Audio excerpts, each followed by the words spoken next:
রাজশাহীতে 2,50,000 গাছ লাগানোর লক্ষ্যমাত্রা নিয়ে বৃক্ষরোপণ কর্মসূচির উদ্বোধন করলেন রাশিক প্রশাসক আলাউদ্দিন মণ্ডল। রাজশাহী, দেশের প্রত্যয় নিউজ ডেস্ক। মাননীয় প্রধানমন্ত্রী তারেক রহমানের নেতৃত্বাধীন বর্তমান সরকারের নির্বাচনী প্রতিশ্রুতি 5 বছরে 25 কোটি বৃক্ষরোপণ কর্মসূচি বাস্তবায়নের অংশ হিসেবে রাজশাহী সিটি কর্পোরেশনের বৃক্ষরোপণ 2026 কর্মসূচির উদ্বোধন করা হয়েছে। ঘরে ঘরে দেশে জুড়ে চলছে সেলিব্রেশন, ফ্রিজ একটাই ওয়ালটন, ফ্রিজ একটাই ওয়ালটন, ফ্রিজ একটাই ওয়ালটন, ফ্রিজ একটাই ওয়ালটন। এভাবেই কোটি কোটি মানুষের ঘরে দেশ জুড়ে ফ্রিজ একটাই ওয়ালটন। বুধবার 3রা জুন দুপুরে রাজশাহী মহানগরের 14 এলাকায় নর্থ বেঙ্গল ইন্টারন্যাশনাল ইউনিভার্সিটির সামনে ফুটপাত ও সড়ক বিভাজকে বৃক্ষরোপণের মাধ্যমে নগর জুড়ে কর্মসূচির উদ্বোধন করেন রাজশাহী সিটি কর্পোরেশনের প্রশাসক মোহাম্মদ মাহফুজুর রহমান রিটন। রাশিকের এই বৃক্ষরোপণ কর্মসূচির আওতায় আগামী 1 বছরে রাজশাহী মহানগরীর বিভিন্ন সড়কের আইল্যান্ড, ফুটপাত এবং 30টি ওয়ার্ডের উন্মুক্ত স্থানে প্রায় 2,50,000 বৃক্ষরোপণের লক্ষ্যমাত্রা নির্ধারণ করা হয়েছে।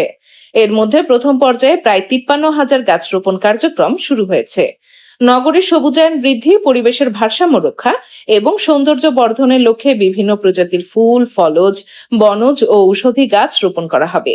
এই কর্মসূচিতে তালাইমারি থেকে কাঠখালী সিটি কর্পোরেশনের শেষ সীমানা, আমচত্বর থেকে নওহাটা ব্রিজ, দাসপুকুর মোড় থেকে কাশিয়াডাঙ্গা, কোর্ট ঢালুর মোড় থেকে কাঁঠালবাড়িয়া কাশিয়াডাঙ্গা, বিমান চত্বর থেকে বিহাস, ভদ্রা থেকে নওদাপাড়া নতুন বাস টার্মিনাল, মেহেরচণ্ডী ফ্লাইওভার থেকে দায়রা পার্ক, বিভাগীয় স্টেডিয়াম থেকে সিটি হাট, জেলখানা থেকে police line, basic match factory থেকে শারীরিক শিক্ষা কলেজ পর্যন্ত এবং 1 থেকে 30 নং ওয়ার্ডে বিভিন্ন প্রজাতির বৃক্ষরোপণ করা হবে।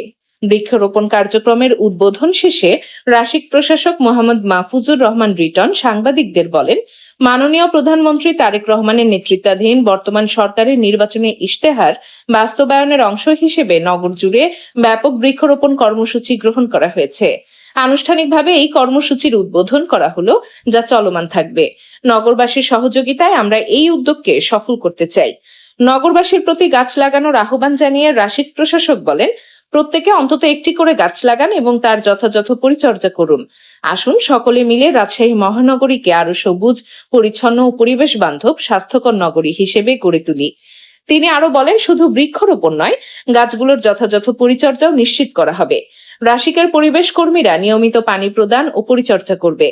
এই সময় উপস্থিত ছিলেন রাজশাহী সিটি কর্পোরেশনের প্রধান নির্বাহী কর্মকর্তা মোহাম্মদ রেজাউল করিম, নর্থ বেঙ্গল ইন্টারন্যাশনাল ইউনিভার্সিটির উপাচার্য professor doctor M Saidur Rahman, কোষাধ্যক্ষ professor Mohammad Asnar Uddin, registrar doctor Mohammad Azibar Rahman, রাশিকের সচিব সোহেল রানা, তত্ত্বাবধায়ক প্রকৌশলী খায়রুল বাকের, তত্ত্বাবধায়ক প্রকৌশলী ভারপ্রাপ্ত আহমদ আল মঈন পরাগ, বাজেট কাম হিসাব রক্ষণ কর্মকর্তা শফিকুল ইসলাম খান, পরিবেশ শাখার দায়িত্বপ্রাপ্ত কর্মকর্তা ফরহাদ হোসেন আদনান, রাজশাহী মহানগর বিএনপির সহ সভাপতি মুক্তার হোসেন, দপ্তরের দায়িত্বে মুইদুর রহমান মঈদ, মতিহার থানা বিএনপির সাংগঠনিক সম্পাদক আব্দুস সামাদ মানিক সহ মতিহার থানা বিএনপি, ওয়ার্ড বিএনপির বিভিন্ন পর্যায়ের নেতৃবৃন্দ।